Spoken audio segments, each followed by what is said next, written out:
Let's bring in Chris Zaccarelli, Independent Advisor Alliance CIO. Chris, good to see you ahead of this July 4th weekend here. Lots of focus right now on the reflation trade. It hasn't been working, but now do you think it's the time to get into that when it's not working? Well, it worked a little bit in the beginning of the year, and then for the second quarter, it really tailed off, and that's been concurrent with bond yields. As bond yields spiked up to 174, you saw the reflation trade really start to work, and then as they came back down, you saw that reassertion of growth over value, really tech over the reflation trade. And so I think the reflation trade is going to be one of those things which takes a longer time to play out. As the economy continues to heal, as you continue to see inflation build in the system and monetary stimulus stay very easy, I think you're going to see the reflation trade work. It just won't work as quickly as probably some people were hoping. Chris, something else you flagged for us is that you don't want to have such a strong view at this point, in your view, whether it's growth leading or value leading. I guess you could call it style neutral, maybe at this point in the game. Is there anything that you're going to be looking for to change that view, to say, you know what, it's actually a green light for value, a green light for growth, rather than more of, I guess we could characterize it as a yellow light situation for both? Yeah, absolutely. And it's, I think the debate that's been really raging for at least the last 8 or 9 months, do you do growth? Do you do value? What's the best way to position your portfolio? And we do agree. I think style neutral is the right place to be because there's so much uncertainty. To the extent that you see inflation really start to come back, you probably would want to tilt a little bit more towards that reflation side of things. However, if there are warning signs ahead, you see the Fed looking to tighten a lot more aggressively, you see interest rates plummet substantially, then you are going to want to get more defensive, go more towards those larger tech names and those names that worked really well in 2020. So for now, the future is a little bit unclear. I think being balanced makes more sense. But as you look to make tilts in your portfolios, and to be clear, we're never fully one style or the other. We're just making the point that we're pretty balanced between the two styles. If you do want to put some cyclical tilts or some sector tilts into your portfolios, I would be watching those big figures like break evens, looking at inflation, looking at the employment picture to get an idea about when the Fed may start to move and how quickly they're going to move. Chris, in your notes that you sent over here, you are talking about two topics near and dear to my heart: bubbles and black swans, two things I enjoy very much writing about here. Let's start on the black swans. If there was a black swan this summer, what could it be? It's so hard to predict, right? The idea of a black swan is it's an unknown unknown as opposed to a known unknown. So, for instance, last year, the idea that you'd have a pandemic come in truly was a black swan because it wasn't something that people were looking out for. I think if you look at black swans, it's geopolitical events, it's things that happen with the financial system. So it's going to have to be something that we're not preparing for. We are preparing for inflation. We are preparing for a taper. So something unexpected, either geopolitically or in terms of financial instability. And it's always so hard to put your finger on what might be that causes it. You are seeing some speculation in the meme names. You had seen speculation in SPACs, which has started to come off the boil. So unlike the late 1990s where you saw tech inflating into a larger bubble, or in the mid 2000s heading up into the global financial crisis where you saw housing really starting to a bubble, it's really hard to put your finger on exactly where the bubble is right now. And so for that reason, I think it's even more difficult to kind of pick out where that black swan may come from. And, Chris, just finally, before we let you go, I'd be remiss if we didn't ask how you're thinking about cryptocurrency in this environment. I'm assuming you're getting a lot of questions on it. We've talked to a lot of money managers who say they're really not in a position to recommend it, or they don't want to be recommending it. But how do you at least have that conversation with someone who's asking, what you make of Bitcoin? We are getting a lot of questions about cryptocurrency. It's clearly the new topic of the moment, and it's something a lot of people have interest in. There's a lot of speculation in that space. And so for now, as asset managers and wealth managers, depending on the situation, we're really looking at well-defined, asset classes with a long track record. So, our reason for avoiding cryptocurrencies for now is not necessarily that we think they're a bad idea or we don't think they're going to stick around. It's more the idea that they just don't have a long history. Right now, we think of it as something that's more speculative. Clearly, blockchain, the underlying technology, is something that everyone believes is an incredible invention, is here to stay. And to the extent that we're looking to invest in any of those types of themes, we'd be more interested in the blockchain technology for now. in the future, if cryptocurrencies establish themselves and have a little bit more of a track record, it's very possible that that will be added in. I'm sure it'll be in the alternatives bucket, similar to where you put commodities or maybe things like gold. As far as a store of currency. But for now, it's something that you're right. It's just a bucket that we don't incorporate into our plans. And we explain that to our clients. Look, what they want to do with their own money outside of their larger retirement and financial plans, they're, of course, always welcome to do any kind of speculation, whether that's going to Vegas, whether that's going to the racetrack, et cetera. But as far as a financial plan, we're sticking to the more tried and true asset classes, such as fixed income, equities, commodities, currencies to some extent. Chris, the only thing in my bucket right now is a beer for the July 4th weekend. Not sure about you. That sounds really good to me. We're about a day and a half away. Can't wait. Fair enough. Chris Zaccarelli, Independent Advisor Alliance CIO. Good to see you. Have a good weekend. All right, welcome back to Yahoo Finance Live on this Thursday morning. New York City open for business here. July 1st was set to be the day the city would reopen. That date had come a little bit more quickly. Seana Smith is live, however, in Times Square with a number of guests all day. We'll start with her conversation here with celebrity chef and restaurateur David Burke. Seana, take it away. Hey there, Myles. So we are right here, like you said, in the heart of Times Square. We are going to be talking to the biggest business leaders across the restaurant industry, real estate, fitness, hotel, the list goes on, really just to get a sense of how the reopening progress is progressing at this point. So who better to talk to than David Burke, a top chef here, celebrity chef, restaurateur, so well known in the industry. And David, the restaurant industry was one of the hardest hit when it comes to the start of the pandemic. We're seeing this resurgence now that people are venturing outside, the restrictions are being rolled back. What are you seeing just in terms of the progress that your restaurants have made during this reopening? Well, there's some momentum. There's some momentum, but not a lot. There's still we still have issues with food prices. We have issues with labor. So we're only open 5 days a week instead of 7 because we don't have the manpower, and also the demand isn't quite there yet. I mean, the city's not back 100%, obviously. Luckily, there's Restaurant Week coming up in July 19th or August 15th. That usually helps. Drive some volume and get some tourism in. So we're hoping that helps. That helps out. There is outdoor dining still, the weather permitting, obviously. So hopefully that helps. And it's a slow climb, but it is a climb. And David, you mentioned the labor shortage, and we know that that's not just affecting your industry, it's almost affecting nearly every single industry right now as people try to bring workers back into the office or inside the restaurants. In your case, what are you doing to combat this issue? Well, it's very hard because our payroll, not only are food prices up, but our payroll is up 25-30% higher because the waiters and or cooks, they command a higher price because the demand for them to go elsewhere, whether they're loyal or not, people are poaching. And normally in the hospitality industry, we make a phone call, we win. But now it's kind of a little bit more dog-eat-dog, so we've got to pay them more to keep them intact.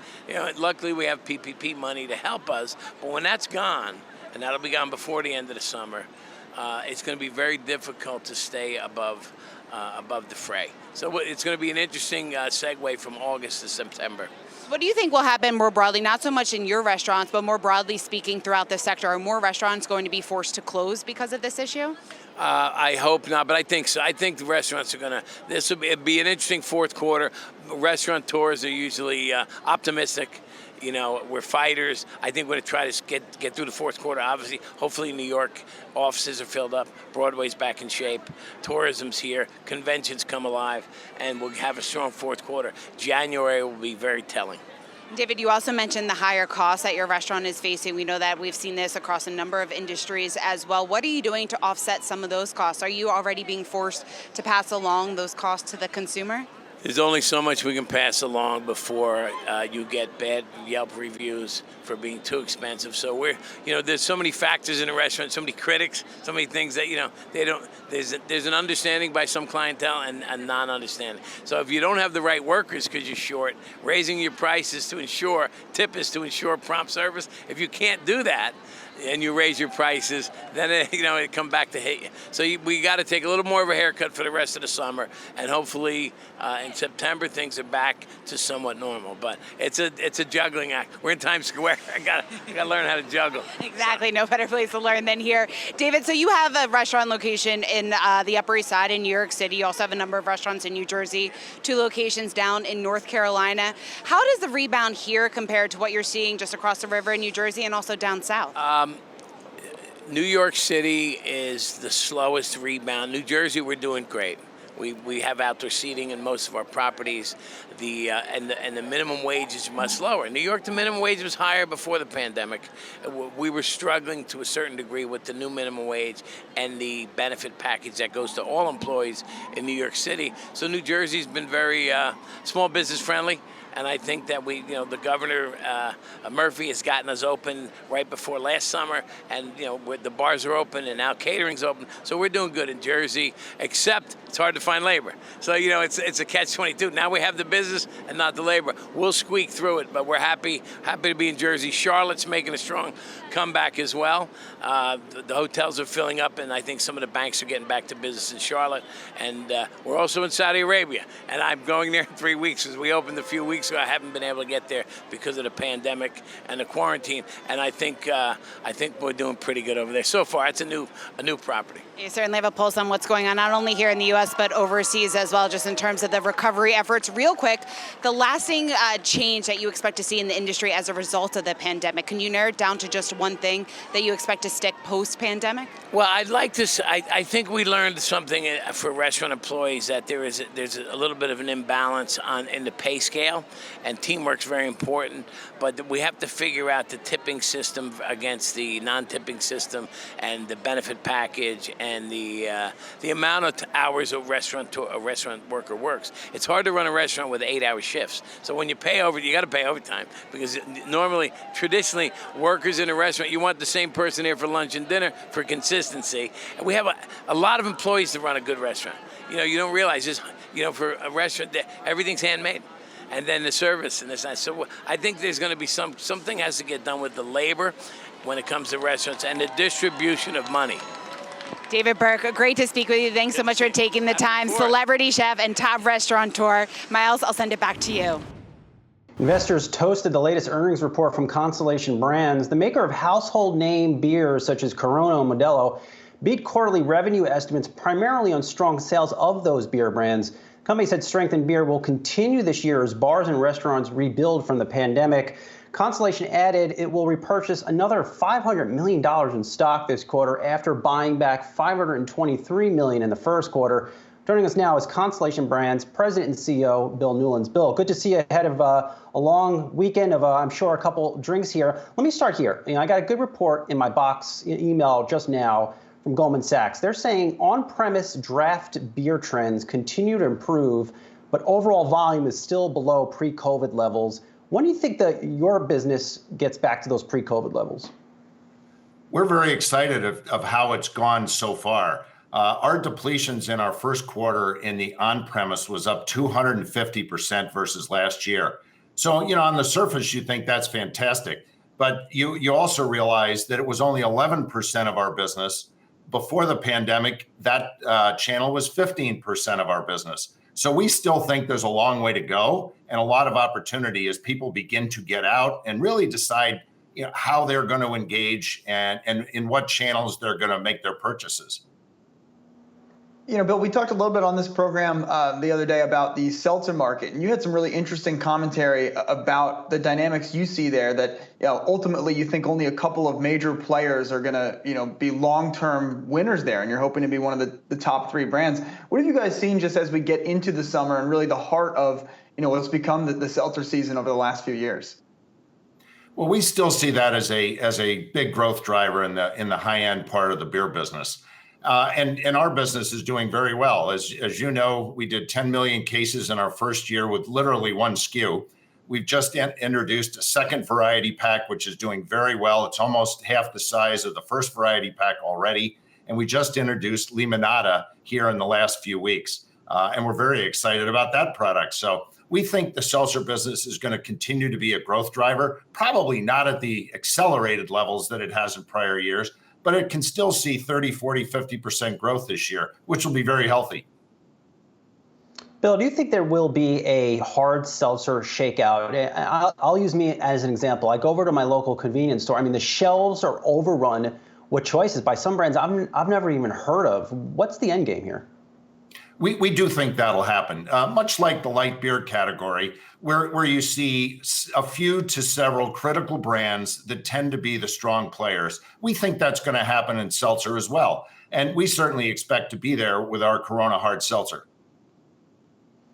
And certainly within the beer category, let's talk a little bit about what you guys have seen there for the continued kind of at-home trends that went on during the pandemic. Certainly, a lot more people were buying a lot more, consuming a lot more at home out of necessity. But have you guys seen follow through on people changing their habits? Given even new options to be able to go out again, but people realize, hey, having a couple of buddies over is actually maybe preferable, certainly cheaper than heading out to a restaurant or bar.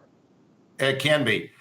Certainly, we're seeing a lot of change of how people buy. So even though that they may be buying at home, they might be doing it by three-tier e-commerce or click and collect or Instacart or some of these alternate ways for people to get a hold of product.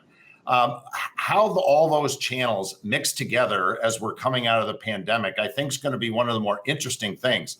We've been waiting for many, many years to see an increase in some of these direct-to-consumer style purchasing scenarios, and we finally saw it around the pandemic. Fortunately, our company invested heavily against this. In our wine business, we were up 45% versus last year in the direct-to-consumer space, which, considering the consumer had gone to that space pretty aggressively, we think that's really here to stay. You highlighted on the earnings call, Bill, supply chain challenges. What are some of those challenges you're dealing with now? I guess as you try to help restaurants, bars rebuild their stock. The biggest single thing that we had is when the power grid in northern Mexico and Texas had a challenge at the end of February, it gave us a limited window where we had a challenge of producing product. That's really our only issue. Frankly, the biggest challenge, and this is a good one, is demand is just through the roof. Our business is extremely strong. We saw a double-digit growth profile in our beer business, and that's really the biggest thing that's made inventory just a bit tighter than we'd like to see. We're working aggressively with our partners and our distributors to make sure that we're able to fulfill, but it's going to be a little tight over the course of the next several months. Bill, this is certainly let's call it inventory adjacent, but you guys talked about, let me get the term here, smoke-tainted bulk wine sales during the most recent quarter. I read it and I was trying to figure out exactly what happened and how that fits in. Can you just outline for us a little bit of just what that part of the business or how that became something that came up on the call? Well, as you probably know, last year there were wildfires in California and smoke settled into some of the areas where there was a lot of grapes being grown. So what that does is that creates smoke taint in the wine. And obviously, we do not make wine out of anything that doesn't meet the quality standards that we have for our products. So what that simply referred to is we sold some of that bulk wine that did not meet the standard that we would expect to go into our exceptional brands. Bill, we've seen a lot of inflation. Have you been able to increase your prices this year? We're in our beer business looking at 1% to 2%. That's pretty consistent with what we do on an annualized basis. Certainly, we're watching inflation, but we also hedge ourselves pretty well. We assumed that inflation would be up a few points this year, and we built that into our planning cycle. But we're pretty well hedged, so we think we're in a pretty good spot. And you always have to be careful in raising your price. You don't want to get ahead of the consumer. And that's what we're watching very carefully. But certainly we expect to do what we traditionally do, which is in that 1% to 2% range. And are you still on pace to repurchase of about $2.5 billion of your stock, through fiscal 2023? 23, correct. One of the beauties of our business being high growth, high cash flow is we can not only invest for the future growth that we expect around our portfolio, but we can also buy back stock. And by the time we're done with another 3 or 4 months, we'll have $1 billion against our $5 billion commitment, as you point out, half of which is in stock repurchases by the end of fiscal 23. You have a wide selection, Bill. What's your beer of choice this July 4th weekend? I got to say, I got to have a Negra Modelo. I love the full flavor of Negra Modelo. It's one of my favorites. but you got to be careful. You got to love all your children. So I may be more flexible than that.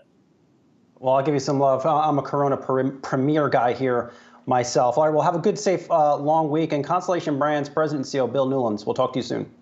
Thanks very much. Somewhat of a rare IPO is taking place today, especially a power retailer. Plus-size women's clothing brand Torrid is debuting over on the New York Stock Exchange under the ticker symbol CURV, or Curve. There are a couple interesting tidbits to this one here. First, Torrid had long been part of retailer Hot Topic.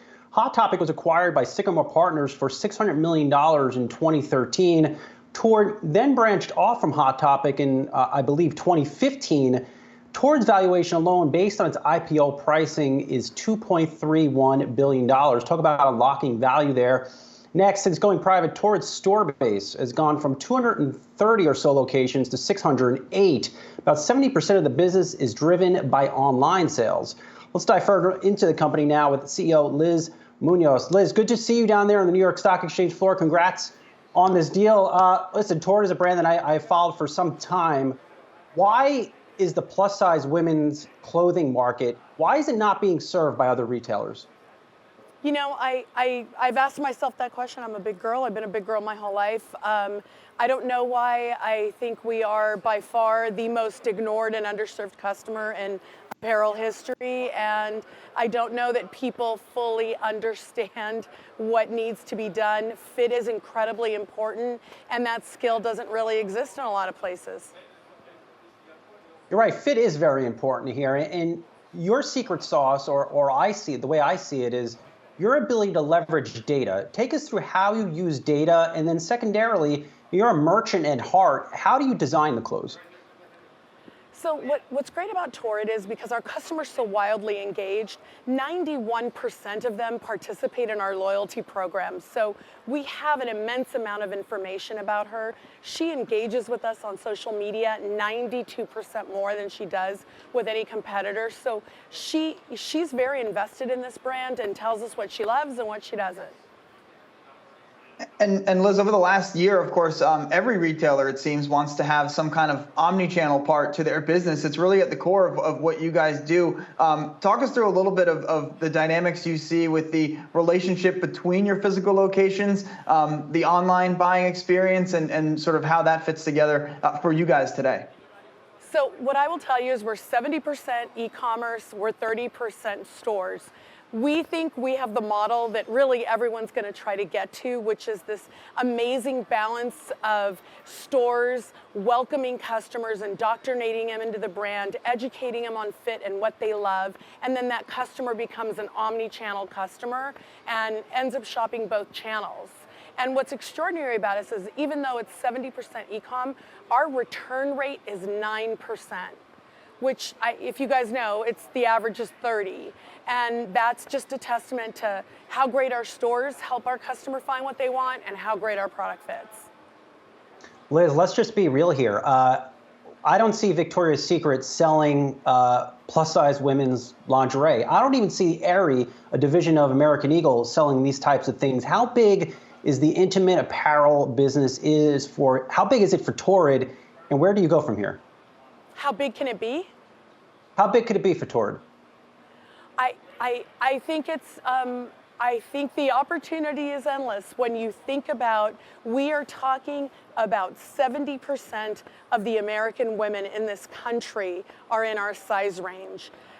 Just to give you a little, 98% of the retail stores selling product to women only sell to the 30% that's straight size. So I think the opportunity is massive. We also launched Torrid Curve, which is our intimates brand that has been incredibly successful. So we think we have a tremendous amount of runway to continue to service this customer. We are very close to her and excited about continuing to grow and find more women that are settling and wearing things they don't love. Liz, I love this stat that you all put in the prospectus here. 93% of your employees are female. Talk to us a little bit about the culture inside Torrid. Yeah, so 93% of our employees are, in fact, do identify as female, and we use them. So fit is so important. If I want to know what a size 24 looks like, we have what we call the lineup. We always have women that we can reach out to that will try things on for us in the building. We do wear testing on everything that we launch. It is really an extraordinary resource to have that many women. And Liz, you guys filed to go public a couple years back, hold the filing, stayed private for a few years there. What are you seeing in the market today that gives yourself and the leadership team confidence that this is the right time to bring this company with this story to tell into the public market? Yeah, I mean, to me, it's not about what's going on in the market, it's what's going on at Torrid. We did a few years ago, and then we took a step back and said, are we ready? Do we have everything done that we need to be done? We've put disciplines in place that we really needed. I became CEO at the end of 18, built a team, and so it's really more about Torrid being ready than the market. All right, well, we will leave it there. Torrid CEO Liz Muñoz, congratulations on the IPO today. Look forward to following your story moving forward. All right, welcome back to Yahoo Finance Live on this Thursday morning. We continue our series chronicling the reopening of New York City. Yahoo Finance anchor Seana Smith is live in Times Square, now joined by the CEO of Soulcycle. Seana. Thanks so much, Myles. I am joined by Evelyn Webster, the CEO of Soulcycle. And Evelyn, just give us a sense, because there's no better person to talk to about the fitness industry and the rebound that we've seen in the city than someone like you. So now you're focused on bringing riders back into the studio. What has that process been like?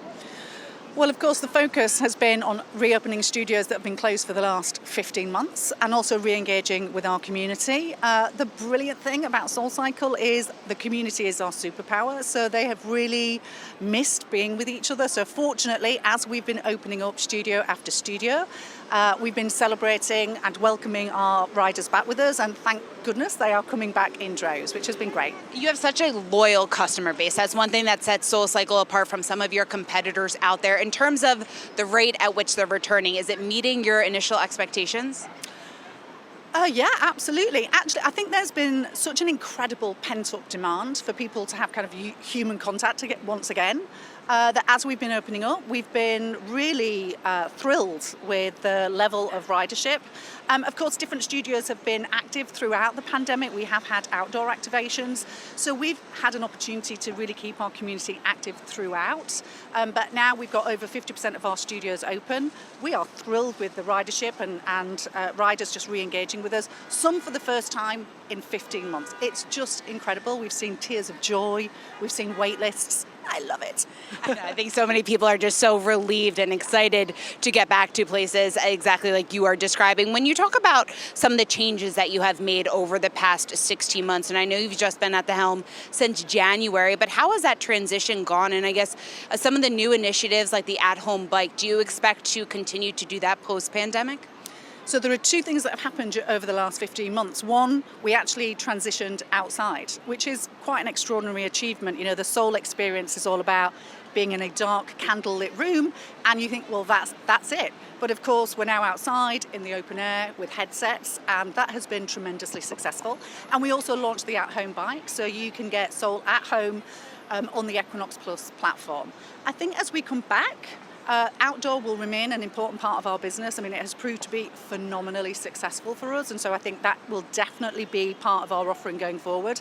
And there's no doubt that when our riders come back, they'll want a blended fitness experience, and so we want to lean in and be wherever they are. So if that's outdoor, indoor, at home, we're there for them. And the rise of Peloton is something we have to mention because that really took off right when the pandemic happened. And of course, then you started offering at-home bikes. But how much has that kind of played into your strategy here? And I guess, what is your plan for the future in order just to keep up with that, or not so much keep up with them, but in order to go head-to-head with that at-home fitness environment? So I think less about Peloton, although it's brilliant business, and more about our Soulcycle brand and the Soulcycle experience. Soulcycle is so unique. For anybody that rides with Soul, we ride to the beat of the music. Our instructors are phenomenal. They weave incredible magic to uplift hearts and minds and spirits. And so continuing to translate the Soul experience digitally clearly is going to be a big part of our ongoing focus, and having theme rides and linking to music, which is such a big part of Soulcycle because we ride to the beat of the music. We're not metrics based, we are music based. So just continuing to elevate and broaden the Soul experience in a digital environment, that's the future, and that's what we'll keep focused on.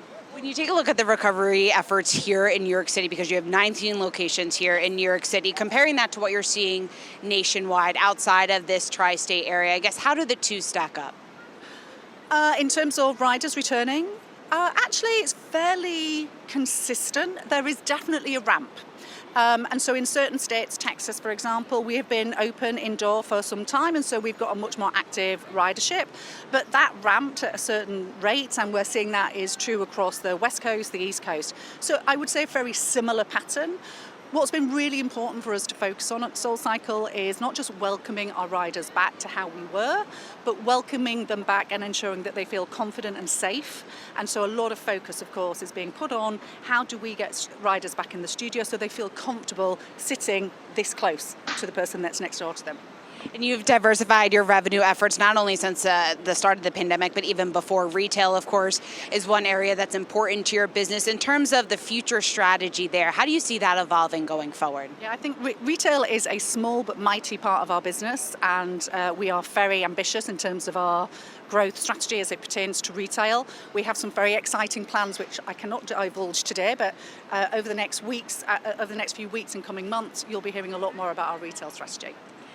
And I have to ask you, because you took over at Soulcycle in January was when you started, and I would think that some people would say, Evelyn, why are you going to Soulcycle at a time like this? The fitness world is changing. The way people work out now isn't the same as what they were doing 16 months ago. Why was this the right fit for you?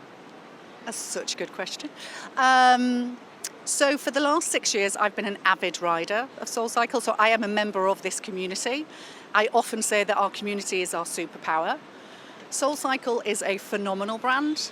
It does something quite magical amongst the community, the community nourishes each other, they lift each other up. There is very much a huge opportunity for Soulcycle to continue to evolve, feed a greater community, both in the States and internationally. And I think Soul is such a powerful brand that it gives us a lot of opportunity to elevate and broaden out the proposition. And so being an avid member of the community, always on the outside, enviously looking at this incredible powerhouse of a brand, thinking, oh my God, there is so much potential there. That's why it was my dream job. That's why I wanted to come. And as you've reopened your studios, of course, not all of them are reopened yet in New York City, are you having any trouble attracting the number of instructors or the number of workers that you need in order to meet the demand that's out there? That's an excellent question. We have been recruiting both new studio staff and new instructors. I will say that we just graduated Group 36. About 65 new instructors have joined us. We advertised for new applicants to enter into the program. It was our most oversubscribed group that we've ever had. So we had zero problems attracting instructors. In terms of our field team, we're still out there in the market, so if anybody would like to join Soulcycle, please let us know. But yeah, we are recruiting, but no, we're not struggling to bring people in. Soulcycle is a very attractive place to work, so fortunately, all things are going well for us. Evelyn Webster, CEO of Soulcycle, thank you so much for taking the time to join us. We really appreciate it. Myles, I'll send it back to you. Welcome back. As part of our continuing coverage on New York City officially reopening, I'd like to go to Times Square, where Seana Smith is standing by with Kate Schindel, president of the Actors Equity Association. Hey there, Kristen. Well, we know Broadway is so critical here in New York City's reopening. We've been talking to a number of industry leaders all day. And right here in Times Square, it's home to 39 Broadway theaters. Springsteen on Broadway returning just last Saturday. Majority of theaters are set to reopen after Labor Day. So we want to bring in Kate Schindel, president of the Actor Equity Association. And Kate, Hi. Just talk to us about how you represent 51,000 stage managers and actors. Now that people are headed back to work, what are you hearing from some of your colleagues? Well, I think it's the first time in many, many months that people have actually felt hopeful about recovering from this experience we've lived through. And obviously we don't just represent actors and stage managers here in New York, we represent them all over the country. So, Broadway is a huge economic driver for New York City, as you know, but that model is replicated all over the country. And until live performance comes back, it's hard to imagine businesses like restaurants and hotels and hospitality coming back fully as well. And when we talk about before the pandemic, employment on Broadway, employment across the theater industry was at a record high. How long do you think it's going to take to get back to those pre-pandemic levels? Oh, I wish I could tell you. One of the things that I am most optimistic about is that once we're safely through this, what feels like the last piece of this experience, there's going to be a real hunger among people to gather and experience storytelling in one room, the way that so many theater goers loved doing before the pandemic. I haven't been to a movie theater in so long, I can't even tell you how many people I know just went to see Cruella, went to see In the Heights when they first opened because they want that shared experience. So I don't know what the numbers will be. I don't know when we'll get back to those pre-pandemic record employment levels, but I'm optimistic. Give us a sense of what actors and stage managers need at this point in the recovery, because we have received some funding from the government, but certain people in the industry say that that's simply not enough. Mm-hmm. What's your view on that? Well, first and foremost, I think everybody needs to work, right?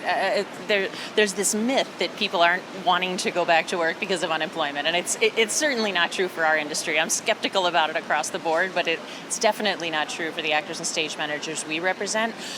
Part of the reason we need to get back to work is because we have a work week-based health plan. So if you don't work, it's very, very difficult to qualify for health insurance, which is obviously incredibly important during a health crisis like this one. But we've also spent a lot of time at Equity pushing for increased arts funding because we know that these theaters need help. And we don't want to see the industry rebuilt on the backs of the workers that are basically just holding down middle-class jobs all over the country in these various arts institutions. And President Biden, in his proposal, included $33.5 million more, a total budget of $201 million for the National Endowment for the Arts. Kate, when we talk about heading back to the theater, so many people are so excited to walk through those doors for the first time. Will it look any different than it did during pre-pandemic, excuse me? I think for a while. I mean, I think there will be extra safety measures and, precautions that are taken, but ultimately I think we'll get back to a reasonable facsimile of what we had before the pandemic. We are looking to improve the industry on things like racial justice and opportunities for communities that have been marginalized. So we're not just trying to get back to normal, but I think that the average audience goer within a few months will have a pretty similar experience. And how do we do that? How do we address that issue? Because it's so critical not only within Broadway, but also across so many sectors. I mean, the simplest version of that answer is that it's a collective effort. It can't just be the unions. It can't just be the producers or the theater owners. We all have to work together, and we have been. But if you think about something like hair texture, which we've been very focused on so that people go into work knowing that there will be someone who can style their hair appropriately. If you think about making sure that we consider racism, harassment, and discrimination as the same kind of safety risks as we do set pieces or spraining your ankle. And also really making sure that everybody understands that our traditional show must go on mentality has really pushed people to work through some conditions that they probably shouldn't have. We can't go to work sick or injured anymore. And it's going to be a long process, but it's definitely one worth doing. Kate Shindle, thanks so much for taking the time. President of the Actors Equity Association. Kristen, I'll send it back to you. Frozen yogurt chain 16 Handles. They're a staple as far as I'm considered if you live or are visiting New York City, but they're doing something that not many in the industry are doing at this time in the midst of the pandemic. They are expanding. So we want to bring in Solomon Choi. He's the CEO of 16 Handles to talk a little bit more about this. And Solomon, your new location is just a few blocks up the road here in Times Square. You now have 9 locations in Manhattan. Talk to us just about the decision of why you're expanding right now. Yeah, so first of all, thanks for having me. Really excited even just to see this kind of a backdrop. Just a few months ago, I came out here and it was really empty. And Times Square is our most recent opening. Why we decided to do this? I started this business in 2008. So certainly the last time that we kind of felt a little bit of uncertainty in the economy, what's going on, housing market. But I truly feel that when it comes to these kind of like little moments of luxuries that people are looking for to treat themselves, 16 Handles is perfect for that. And we started here in New York City. We want to continue expanding. We actually opened up not 1, but 2 locations during the pandemic. also one down in downtown in Tribeca. So we're going long on New York City. Also feel like because of the pandemic, while there were certainly a lot of challenges and things that we wish never happened, we would have probably never been in Times Square. Why do you say that? Well, I think in looking at the favorable real estate terms that we were able to get for a location here, that happened as a result of just the streets being empty. And so just, again, going long on New York City, long on the brand, we may have not had that type of an opportunity otherwise. And what is the traffic like that you are seeing now compared to just a few months ago, not only in your new Times Square location, but what you're seeing throughout the city? So throughout the city, week over week, we're definitely seeing a lot more traffic. Certainly the tourists, are starting to come back, which is nice. Also, a lot of residents. Our corporate office is on 34th and 5th, just across from the Empire State Building. And so, again, I think being around these New York City landmarks, I've really been able to monitor and see just the uptick in foot traffic for both, local tourists, as I like to call them, as well as residential and people starting to come back to work. So truly hopeful for just busier New York streets and more and more business just as the weeks go by. Well, if today is a sign of what to come, then I think it certainly is a promising outlook here for New York City. Solomon, over the last couple of months, you've expanded your menu. You have a recent partnership with Oatly, and we know some other chains have also taken a similar initiative. Starbucks has a partnership with Oatly. They can keep enough oat milk in their stores in order to keep up with that demand. What drew you to this partnership?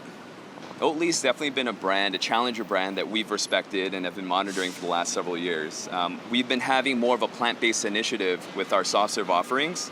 Back in 2013, I believe, is when we introduced a soy milk soft serve, and since then looked at other plant-based vegan options, just because our approach has been, while we've kind of become somewhat famous in the frozen yogurt category, we do realize that having dietary inclusivity for all people to treat themselves is something that we really stand for. And Oatly, we felt like, was a perfect partner when it came to that. We had actually developed an oat milk soft serve flavor at the beginning of 2020, just before the pandemic, and we were starting to see success there. And so when things halted and some of our stores shut down temporarily, we really thought about who can help us revive not only that messaging of plant-based alternative soft serve, but do it in the most meaningful way, and truly felt that there was one of one at that point, really being Oatly. And I think the way that they also brand themselves and really have an unapologetic messaging to their guests seemed to be in line with kind of the 16 Handles being a New York City brand, and so we felt that there was a lot of alignment there. And Solomon, what do you say to some of the critics out there of the frozen yogurt industry, saying that there are too many players, it's just a fad, people won't get sick of it, and 5 years from now it won't be as popular? They've been saying that, though, we should say, for more than 5 years at this point. Clearly it hasn't come true. What do you say to that? I feel like with food and fashion, we go through these cycles, and we're here at the heart of it in New York City. Again, I was dealing with this in 2008 when I started the business. Certainly have expanded over the years. I feel like with us, we're a soft serve brand, and that's what I'm saying is we want to really be known for all things customizable and soft serve. And so this partnership with Oatly, I think, really confirms the fact that this isn't just about frozen yogurt or ice cream. It's just really about people being able to treat themselves with the best quality products that are available. So you're opening new locations. You mentioned Times Square. You also have a new location downtown. We've been talking to a few business leaders who are saying one of the big problems, one of the big challenges that they face right now is meeting demand just in terms of employees, getting enough employees through the doors. Are you having any problems just in terms of filling staffing? Staffing, specifically in New York City, has been a challenge. So certainly no different there than a lot of my colleagues who are restaurateurs. Again, I think in looking at what it's going to drive to get these individuals to come in and be happy when they work, that's really going to be the differentiator. One of the things is in New York City we have some of the highest rents and some of the highest minimum wages in the country. So I think now that employees also feel that really the ball's in their court in terms of where they're going to work, I think the better brands, the more fun brands to work for are going to certainly have an edge, and I feel that we're one of those brands. Solomon Choi, great to speak with you. Thanks so much for taking the time, CEO of 16 Handles. And Adam, I have to say, we were just at M&M's World. Now we've been talking about frozen yogurt for a while. Certainly I'm getting pretty hungry down here. I'll send it over to you. The hospitality sector, it lost more jobs than any other sector in New York City during the COVID-19 pandemic. But as the city reopens, people are anxious to get back and start traveling again. And Times Square has a brand new entrant into the space right here in the city, Jimmy Buffett's Margaritaville Resort. And we want to bring in the CEO of Margaritaville Holdings, John Cullen. John, it's great to have you here on Yahoo Finance. I have some of these stats written down because they're impressive. 234 guest rooms, 4,800 square feet of retail space, 5 bars and restaurants. What can people expect when they walk through the doors of Margaritaville Resort? They can expect what you said in your intro, a lot of fun. There we go. And a wonderful pool to dive into. People have been coming to Times Square in New York, obviously, as a tourist destination for generations. Great sights to see, but really no place to vacation. So what we think we've provided is the opportunity to have a vacation when you come to New York City. And what has it been like navigating the last 16 months? Because this investment property was over $300 million it took to build. You did it in the midst of the pandemic. Did you have any second thoughts about having a location right here in Times Square? Well, we had second thoughts about a lot of things. And what we learned was never underestimate the human spirit's desire for escapism and fun. Even through the pandemic, the leisure business and hospitality performed much better than the typical business traveler business because people just will figure out a way, so long as it's safe, and that's what brands are about. You trust a brand to have a good time. So I will say getting this built during the pandemic was quite a challenge, and New York City was terrific. They were incredibly supportive. And at your locations that you have, your numerous locations, what are the trends that you're seeing? Are you seeing a steady recovery at this point? We're seeing a very steady recovery. We have a lot of drive-to leisure locations. Our business actually in the last 2 months is up over 2019, which is surprising. And as an industry generally, one of the things we're seeing is the appreciation of the food and beverage experience at lodging properties, which is one of the things that I think distinguishes us in what we do, and just people looking for a lifestyle experience, an all-in experience. Now, John, you've been working with Jimmy Buffett for over 2 decades, I believe, is true. right? That is true. And you were almost the brains behind Margaritaville and this brand that he has been so successful in over the last several years. What drew you to this, and what did you know that Margaritaville would be so different than anything else that was out there? Well, I wouldn't say I was the brains behind it because Jimmy wrote the song. True. But I would. One of the business brains behind it. There I you guess go. Is I would say that. As he likes to say, 24 years ago, he said, "I can't pay you, but you can wear flip-flops and shorts," and it's true. It's been a lot of fun. It's simply that people are looking for an experience, an authentic experience, and the great advantage we have is that there's real authenticity behind it. People have grown up with this music representing for them essentially their version of paradise. So what I've learned is if you deliver that experience, right, people will continue to enjoy it and allow you to grow with them.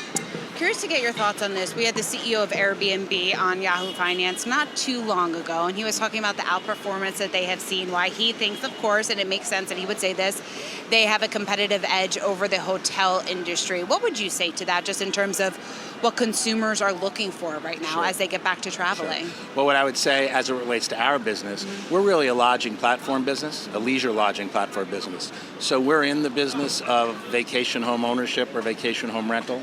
We're in the business of all-inclusive resorts in the Caribbean.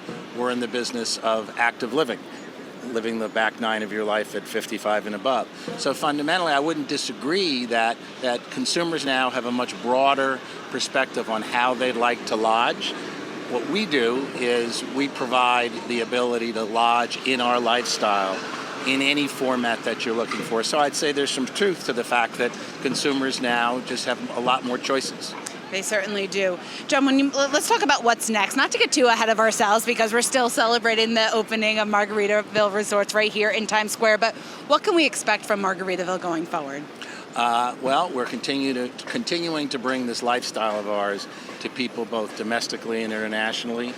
We've got about 7 or 8 properties opening over the next year and a half, including a very large property in Nassau, all-inclusive properties all throughout the Caribbean.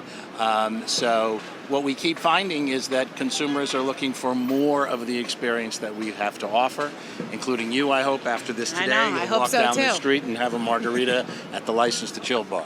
That sounds very, very appetizing right now, especially after being in this heat all day. John Cullen, great to speak with you. Thanks so much for taking the time. CEO of Margaritaville. Adam, I'll send it back to you. You got to bring some of those free margaritas back to studio so we can all celebrate, Seana. I will.